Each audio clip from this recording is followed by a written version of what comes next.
नमस्कार, स्वागत है न्यूज़ 18 देख रहे हैं आप। मैं हूं आपके साथ पूजा सचदेवा। आज के वीडियो में बात करेंगे पाकिस्तान की। क्यों बात कर रहे हैं पाकिस्तान की, ये आपको बता देती हूं, क्योंकि पाकिस्तान में जो आसिम मुनीर हैं, उन्हें तीनों सेनाओं का प्रमुख बना दिया गया है। और ऐसा क्यों किया गया और अब पाकिस्तान में हालात क्या बने हुए हैं, इसी पर चर्चा करेंगे। मेरे साथ मेरे वरिष्ठ सहयोगी अंकुर जी इस वक्त मौजूद हैं। अंकुर जी, पाकिस्तान में क्या हुआ है ये? देखिए, 27 नवंबर से पहले उनका रिटायरमेंट था आसिम मुनीर का। और ये बात पहले से ही वाज़ेह थी कि जो भारत और पाकिस्तान के बीच में जो लड़ाई हुई थी मई में, उसके बाद आसिम मुनीर को फील्ड मार्शल बनाया गया था। अब आसिम मुनीर की इतनी वहाँ पर तारीफ़ें हुई और फ़ौज ने इतना सरकार पर भी दबाव डाला और उनको फील्ड मार्शल बनवाया। उसके बाद ये सवाल था कि क्या आसिम मुनीर अब रिटायर हो जाएंगे। तो इसका जवाब ये है कि पाकिस्तान में एक अमेंडमेंट किया गया है, वहाँ की पार्लियामेंट में एक नया कानून साजी की गई है। इस कानून साजी के मुताबिक आसिम मुनीर को अब चीफ ऑफ स्टाफ बनाया गया, यानी कि तीनों सेनाओं का चीफ बनाया गया है। हालांकि वो पहले आर्मी चीफ थे और आर्मी चीफ के ओहदे पे रहते हुए उन्हें फील्ड मार्शल बनाया गया था। तो अब चीफ ऑफ स्टाफ का मतलब ये है कि आसिम मुनीर अब तीनों सेनाओं के चीफ रहेंगे और एक तरह से ये उनका एक्सटेंशन है। अब इस चीज़ को लेके पूरे मुल्क में और ख़ासतौर पर पीटीआई जो इमरान खान की पार्टी है और बाकी जो दीगर इदारे हैं, जिसमें अगर हम बात करें मीडिया की, वहाँ की सिविल सोसाइटी की, काफ़ी तनकीद हुई है, काफ़ी आलोचना हुई है। लेकिन बावजूद इसके फ़ौज ने जो पाकिस्तान की जो सियासत है उसमें अपनी पकड़ जो उनकी ऑलरेडी मजबूत थी उसको और मजबूत कर लिया है। तो जैसा कि ये बात हमेशा से कहती जा रही है पाकिस्तान की को लेकर कि वहाँ पर फ़ौज के बिना किसी भी चीज़ की कल्पना करना भी मुश्किल है। फ़ौज के बगैर वहाँ किसी भी चीज़ का तसव्वुर करना बेहद मुश्किल है कि पाकिस्तान में की तस्वीर क्या होगी बिना फ़ौज के। तो एक तरह से फ़ौज ने जो उसका किरदार था, उसको किरदार को अब इतना बड़ा कर लिया है कि अब किसी भी सिविलियन हुकूमत के लिए उसको छोटा करना, उसके कद को छोटा करना बेहद मुश्किल होगा। लेकिन किसी भी देश की आर्मी की जब हम बात करते हैं अंकुर जी, तो कहा जाता है कि जो आर्मी है वो देश की सुरक्षा के लिए होती है और देश जो है वो बाकी राजनीति जो होती है उससे चलता है। लेकिन पाकिस्तान की अगर बात करें तो पाकिस्तान की आर्मी पाकिस्तान की राजनीति चलाती है और ये इतना बड़ा जो कद अब आसिम मुनीर को दे दिया गया है, आपको क्या लग रहा है इसके बाद पाकिस्तान जो पहले से ही गर्त में है वो और कितने गर्त में जाएगा?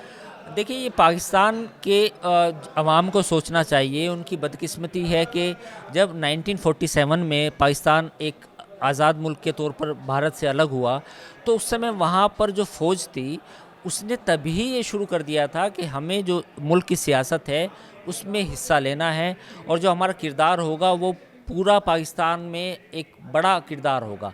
हालांकि उस समय अगर हम 1947 या 50s की बात करें तो most of them are the Punjabi Muslims. तो पंजाबी मुस्लिम थे फ़ौज में उस समय, तो करीब 80-90% तक उनकी रिप्रेजेंटेशन था पंजाब का।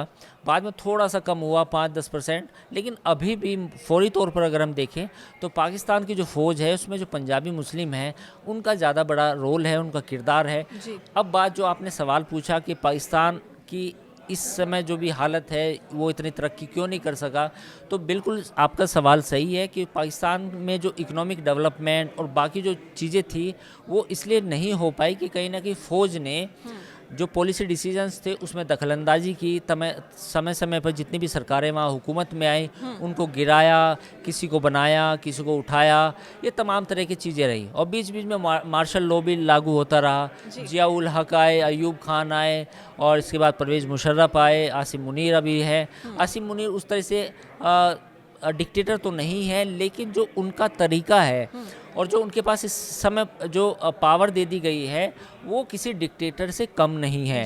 तो ये पाकिस्तान की आवाम के सामने बड़ा मुद्दा है कि एज ए प्रोग्रेसिव डेमोक्रेसी, बावजूद इसके वो इस्लामिक कंट्री है, एक डेमोक्रेसी प्रिवेल कर सकती है, बट इसके बावजूद वहाँ पर जो फ़ौज का किरदार है दिन ब दिन वो जो है बड़ा होता जा रहा है और जो सिविलियन हुकूमत है, जो सियासी रहनुमा है, उनके लिए बेहद कम स्पेस बचा है। तो जो ये एक बड़ा मुद्दा है। पाकिस्तान की अंकुर जी पॉलिटिकल लीडिंग पार्टी है अभी, और उसकी हालत हम सब जानते हैं वहां पर क्या है। अब आसिम मुनीर ने जो इतनी बड़ी जिम्मेदारी संभाल ली है, उसके बाद आपको क्या लगता है कि जो लीडिंग पार्टी है उसका क्या होगा? देखिए, इस समय अगर आप पीएमएल-एन की बात करें, जो उस समय 2 साल पहले जो इलेक्शन हुए थे उसमें चुन के आई थी।